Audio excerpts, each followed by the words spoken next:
যত বেশি দরুদ পড়বেন আপনার টেনশন তত কমে যাবে।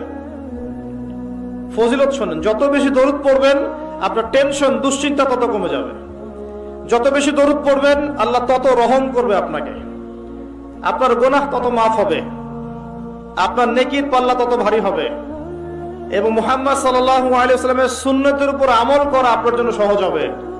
আর সবচেয়ে বড় কথা, কিয়ামতের দিন আপনার পক্ষে নবী সাল্লাল্লাহু আলাইহি ওয়াসাল্লাম স্বয়ং সুপারিশ করবেন ইনশাআল্লাহ, যদি আপনি বেশি বেশি দরুদ পড়তে পারেন। কমপক্ষে সকালে 10 বার এবং সন্ধ্যায় 10 বার পড়বেন আল্লাহুম্মা সাল্লি ওয়া সাল্লিম আলা নবিয়িনা মুহাম্মদ। আমি 3টা দরুদ পড়তে উৎসাহিত করি। একটা ছোট্ট দরুদ বললাম, আল্লাহুম্মা সাল্লি, বলেন আমার সাথে, আল্লাহুম্মা সাল্লি ওয়া সাল্লিম আলা নবিয়িনা মুহাম্মদ, এটা একটা। অথবা এভাবে বলতে পারেন, আল্লাহুম্মা সাল্লি আলা মুহাম্মদ ওয়া সাল্লিম, আল্লাহুম্মা সাল্লি আলা মুহাম্মদ ওয়া সাল্লিম।